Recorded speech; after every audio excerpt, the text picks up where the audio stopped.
Scout had never disobeyed before, not once in 5 years. The dog would sit when told, stay when commanded, and come running at the first whistle. But today, something was different. Something was wrong. Colton Brooks watched his faithful companion circle the same patch of forest ground for the 3rd time this week. The dog's nose pressed against the earth, sniffing frantically, pawing at soil that looked no different from any other spot in these endless woods. Scout whined low in his throat, a sound Colton had never heard before. "What is it, boy?" Colton called out, but Scout ignored him completely. The dog began digging with desperate intensity, dirt flying behind his powerful legs. This wasn't normal behavior. This wasn't Scout. The strangest part wasn't the digging. It was the precision. Scout returned to this exact location every single day, as if something beneath the surface was calling to him, as if he could sense what no human eye could see. Colton had followed Scout here yesterday and the day before, watching this bizarre ritual unfold.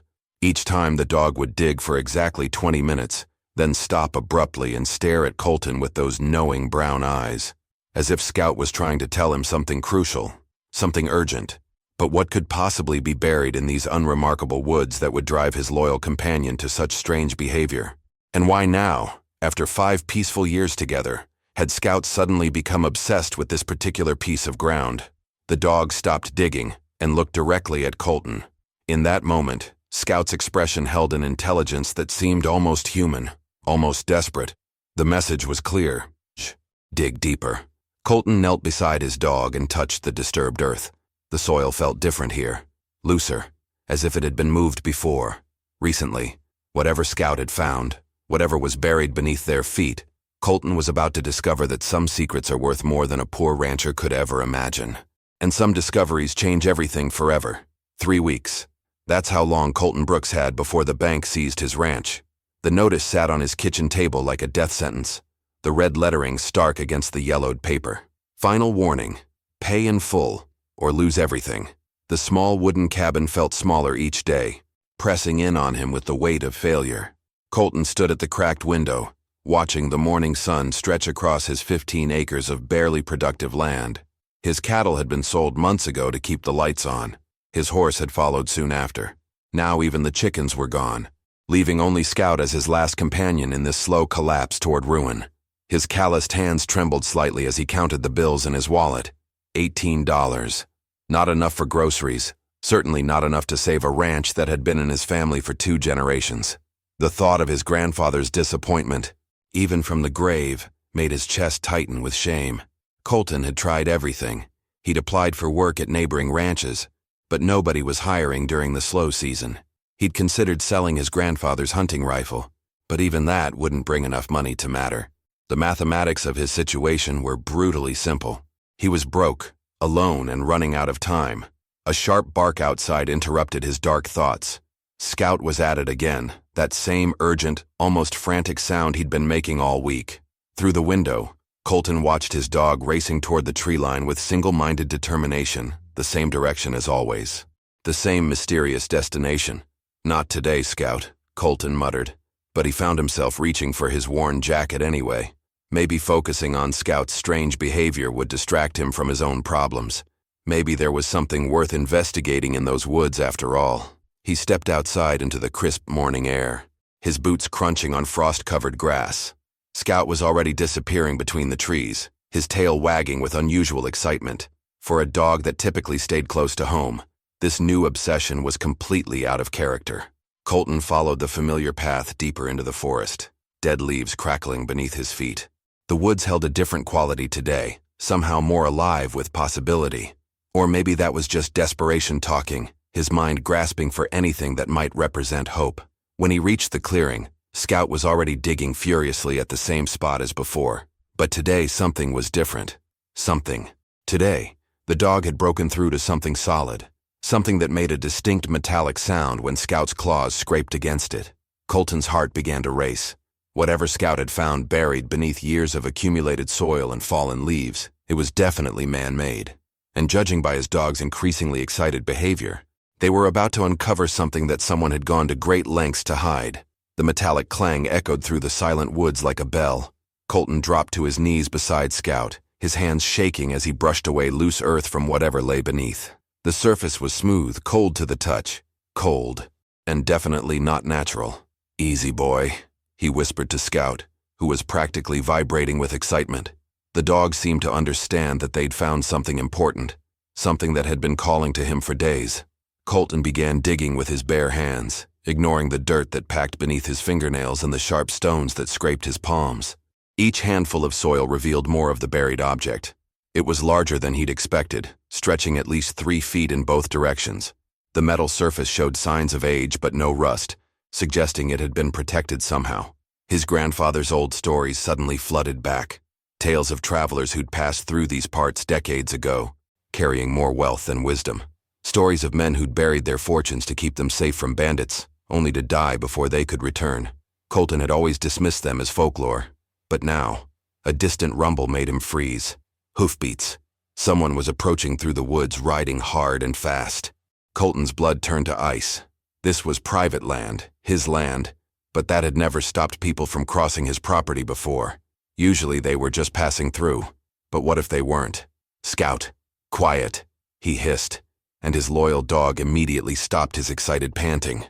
Together they crouched behind a fallen log, listening as the rider drew closer. The hoofbeats slowed, then stopped entirely somewhere near the edge of the clearing. Colton's mind raced with possibilities. Had someone seen him digging? Did they know what was buried here?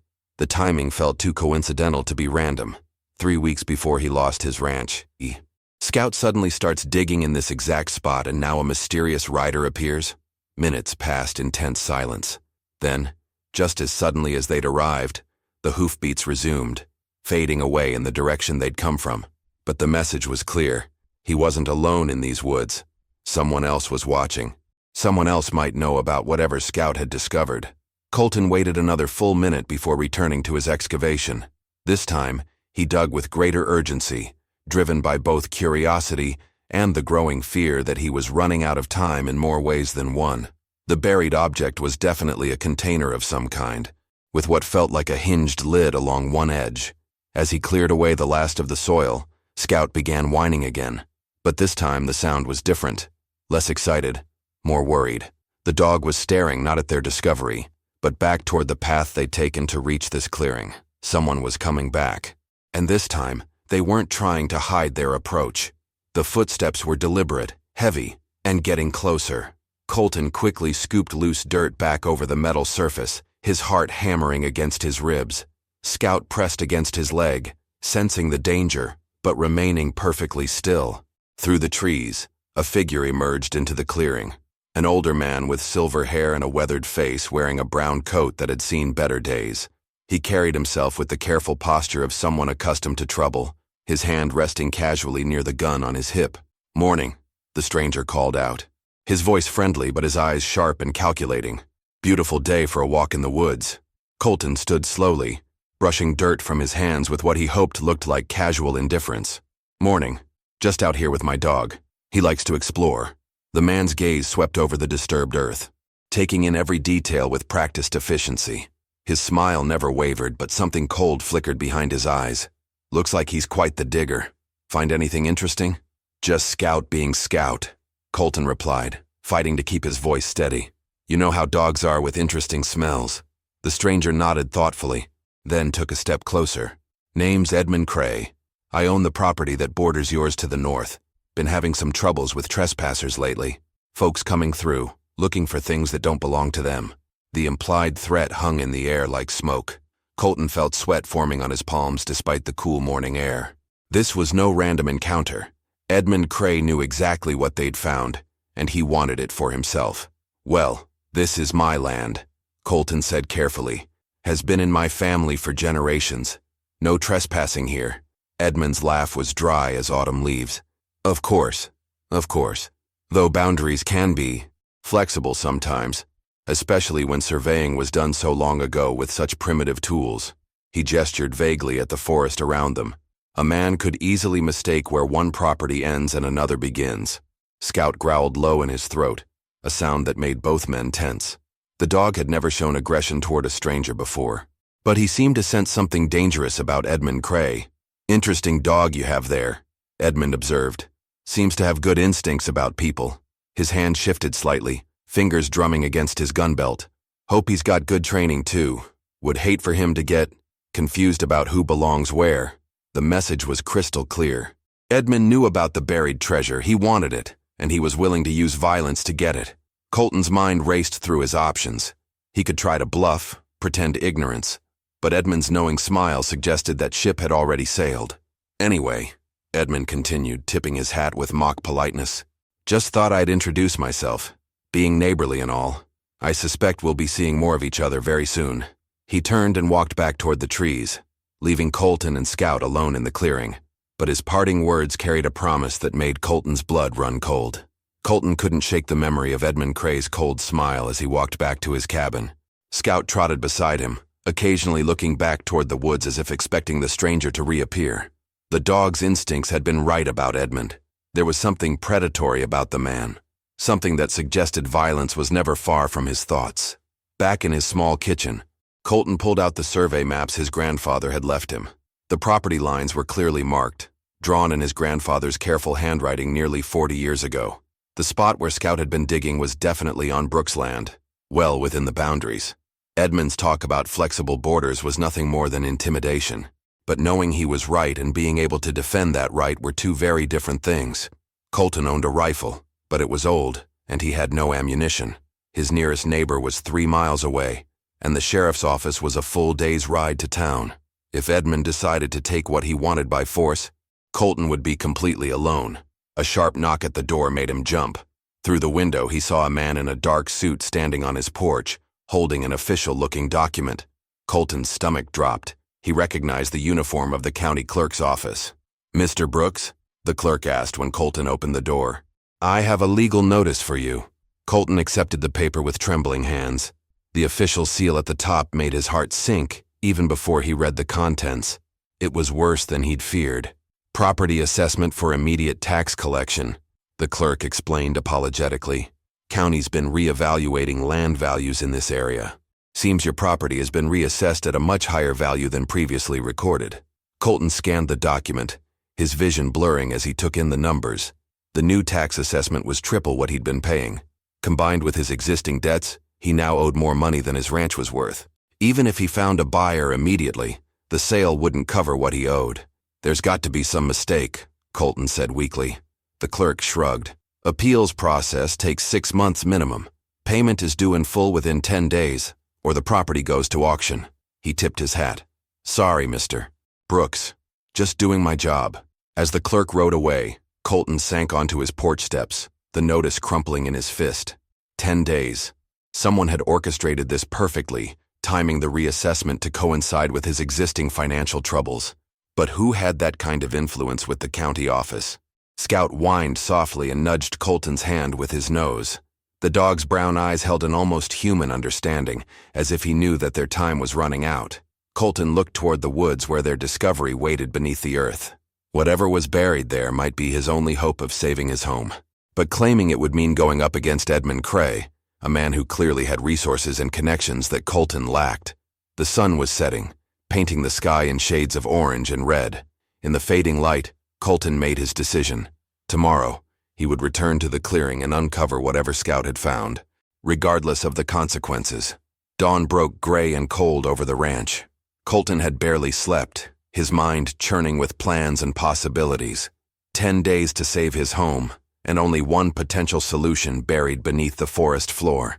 He dressed quietly, gathering the few tools he owned: a rusty shovel, a pickaxe, and his grandfather's old lantern. Scout was already waiting by the door, tail wagging with nervous energy. The dog seemed to understand that today was different, that they were finally going to uncover whatever had been calling to him from beneath the earth. Colton stepped outside and immediately froze. Fresh hoofprints led from the main road directly toward his property line, then disappeared into the woods. Edmund had been here during the night, scouting, watching. The message was clear. He knew exactly when Colton would make his move. "Stay close, boy," Colton whispered to Scout as they entered the tree line. Every shadow could hide an enemy. Every sound could signal danger. He moved carefully, avoiding the direct path to the clearing, instead taking a roundabout route his grandfather had shown him years ago. The forest felt different in the early morning light, more alive, but also more threatening. Birds called overhead, but their songs seemed muted, as if they too sensed the tension that had settled over these woods like a heavy blanket. When they finally reached the clearing, Colton's blood ran cold. Someone had been here recently. The dirt around Scout's original digging site had been disturbed, footprints clearly visible in the soft earth. Edmund hadn't just been watching. He'd been testing, probing, trying to determine exactly what lay beneath. But whatever was buried there remained untouched. The metallic surface Scout had exposed was still visible, though partially covered with fresh soil. Edmund had been careful not to reveal his hand completely, but his presence was unmistakable. Colton began digging with desperate efficiency, his shovel striking the metal container with sharp, ringing sounds that echoed through the quiet woods. Each clang made him wince, knowing the noise could carry to unfriendly ears. But speed was more important than stealth now. Scout stood guard, his ears pricked and alert, occasionally turning his head toward sounds that Colton couldn't hear. The dog's tension was infectious, making every moment feel like borrowed time. As Colton cleared away more soil, the shape of the buried object became clearer. It was a strongbox, roughly 3 feet long and 2 feet wide, made of solid iron with brass fittings that had somehow survived decades underground. The craftsmanship was impressive, suggesting that whoever had buried it considered its contents extremely valuable. The lock was massive and solid, but age had taken its toll. Colton positioned his pickaxe carefully and struck hard. The metal rang like a bell but held firm. Another strike, then another. Finally, on the 4th blow, something inside the lock mechanism gave way with a satisfying crack. His hands trembling with anticipation, Colton lifted the heavy lid. What he saw inside made him forget completely about Edmund Cray, about his debts, about everything except the impossible fortune that lay before him. Gold coins filled the strongbox like fallen stars, their surfaces gleaming despite decades of darkness. Hundreds of them, maybe thousands, stacked in neat rows and wrapped in oiled cloth that had preserved them perfectly. Colton's breath caught in his throat as he lifted one of the heavy pieces, feeling its substantial weight in his palm. These weren't ordinary coins.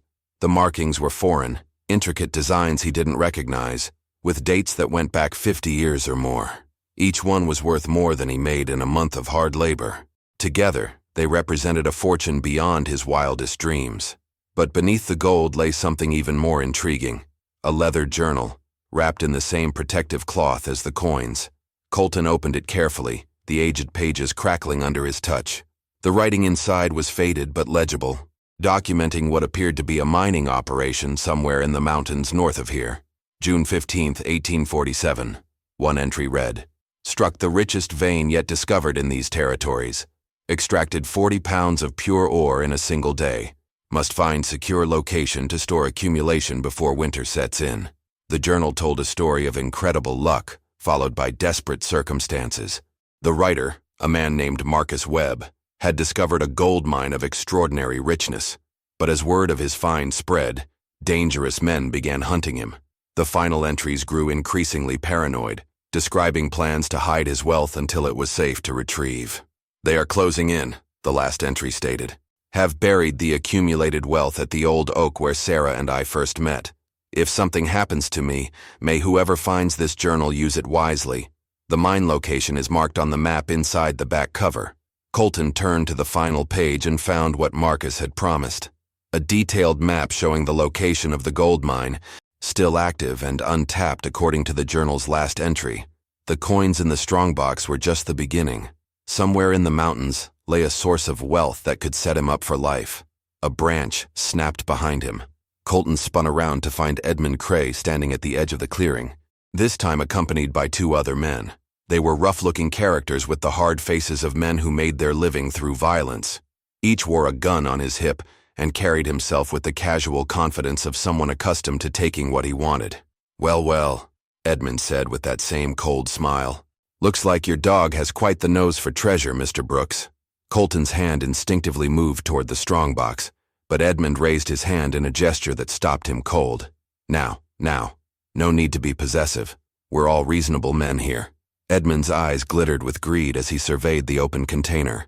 "Though I have to say that looks like considerably more than a poor rancher should be able to handle on his own." The 2 men with Edmund spread out slightly, cutting off any escape route from the clearing. Their message was unmistakable. Colton wasn't leaving with his discovery. "Tell you what," Edmund continued, stepping closer. Why don't we discuss a partnership? I provide protection and expertise. You provide the labor. 60-40 split seems fair, don't you think? Colton knew that any deal with Edmund would end with a bullet in his back once the man had what he wanted. Colton's mind raced as he measured the distance between himself and the three armed men. 60-40 split meant Edmund planned to kill him once the gold was safely in his possession. The greedy glint in the man's eyes left no doubt about his true intentions. That's a generous offer, Colton said carefully, his hand resting on Scout's head. But I think I'll have to decline. Edmund's friendly mask slipped for just a moment, revealing the cold calculation beneath. I was hoping you'd be reasonable, Mr. Brooks. Makes things so much simpler for everyone involved. One of Edmund's companions, a scarred man with tobacco-stained teeth, shifted impatiently. Boss, why are we wasting time talking? Let's just take it and go. Patience. Ray, Edmund said without taking his eyes off Colton. Mr. Brooks is still considering his options, though I should mention that refusing my generous offer does have certain consequences. Scout began to growl again, a low rumble that made the horses of Edmund's men stamp nervously. The dog had positioned himself between Colton and the three intruders, his body tense and ready to spring. Interesting thing about dogs, Colton said conversationally. They can sense when someone means harm to their master. Scout here has never been wrong about people. Edmund's hand drifted toward his gun. Well, then I suppose we understand each other perfectly. The moment stretched like a taut wire, everyone waiting for someone else to make the first move. Then Scout exploded into action, not toward the men as they expected, but racing directly toward their horses. The animals, already nervous from the dog's growling, panicked completely when Scout began barking and snapping at their legs. The horses reared and bolted, crashing through the underbrush with their riders fighting desperately to maintain control. Ray's mount threw him completely, sending him tumbling into a thick patch of thorns. The second man managed to stay in his saddle but disappeared into the trees, his horse completely out of control. Edmund's horse spun in circles, forcing him to use both hands to keep from being thrown. You think this changes anything? He shouted over the chaos. I know where you live, Brooks. I know where to find you. But Colton was already moving. He grabbed the strongbox and the journal, using the confusion to put distance between himself and Edmund. Scout appeared at his side, panting but unharmed, his mission accomplished. They crashed through the forest, branches whipping at their faces as they ran. Behind them, Colton could hear Edmund cursing and shouting orders to his scattered men. The chaos wouldn't last long. Soon they would regroup and come after him with a vengeance. Colton's cabin came into view, but he didn't stop there. Instead, he veered toward the old root cellar his grandfather had built into the hillside behind the house. The heavy wooden door was hidden by overgrown vines, invisible unless you knew exactly where to look. Inside the musty darkness, Colton finally allowed himself to breathe. Scout pressed against his leg, both of them listening for sounds of pursuit. They had escaped for now, but Edmund wouldn't give up easily. A fortune in gold was at stake, and men like Edmund didn't walk away from that kind of money. 3 hours later, Colton rode back to his ranch with Sheriff Morrison and 2 deputies. The gold coins in his saddlebags had been more than enough to pay off his debts, the tax assessment, and even higher legal protection. The bank clerk's eyes had nearly popped out of his head when Colton walked in with a bag of authentic gold pieces. Sheriff Morrison was a practical man who asked few questions when presented with proper documentation and a generous fee for his services. The journal's detailed account of Marcus Webb's mining operation provided all the legal proof Colton needed to claim ownership of the treasure. You sure these men will come back? Morrison asked as they approached the cabin. Edmund Cray doesn't strike me as the type to walk away from a fortune, Colton replied. He'll be back, probably with more men this time. They didn't have to wait long. As the sun began to set, the sound of approaching horses echoed through the trees. Edmund emerged into the clearing with 5 men this time, all heavily armed and looking for blood. Brooks, Edmund shouted. I know you're in there. Time to settle this like men. Sheriff Morrison stepped out of the cabin, his badge gleaming in the fading light. Edmund Cray, you're under arrest for attempted theft and making threats against a law-abiding citizen. Edmund's face went white as he recognized the sheriff. His men shifted nervously, suddenly realizing they were facing legal authority rather than a defenseless rancher. This is a private matter, Sheriff, Edmund said, trying to recover his composure. A simple business dispute. Funny thing about business disputes, Morrison replied calmly. They don't usually involve armed men making threats in the woods. Now drop your weapons and submit to arrest, or we'll do this the hard way. Ray, the scarred man from earlier, made the mistake of reaching for his gun. Deputy Harrison was faster, his shot echoing through the forest as Ray crumpled to the ground, clutching his shoulder. The other men immediately raised their hands in surrender. Edmund glared at Colton with pure hatred as the deputies bound his wrists. "You think this is over? I have friends, connections. You'll never be safe." "Maybe," Colton said quietly, "but you'll be in prison for the next 10 years, and I'll be working a very profitable gold mine in the mountains. I think I'll manage just fine." 6 months later, Colton stood in the entrance of the Marcus Webb mine, watching his hired workers extract gold from the richest vein anyone had seen in decades. The mine had been exactly where the journal indicated, untouched and waiting for someone brave enough to claim it. Scout lay in the shade nearby, content to watch his master's success. The dog had been rewarded with the finest meals and a comfortable bed, but he seemed happiest simply knowing that Colton was safe and prosperous. The ranch was secure now, the debts paid in full, and Colton had even purchased the adjoining property where Edmund had once lived. The former threats were nothing but fading memories, replaced by the solid reality of honest wealth and a future bright with possibility. If you enjoyed this story, click the video on your screen now to watch another unforgettable tale where courage and loyalty lead to unexpected discoveries in the Wild West. Don't forget to subscribe and consider a super chat to help us keep bringing you more stories like these. Your support means everything to us.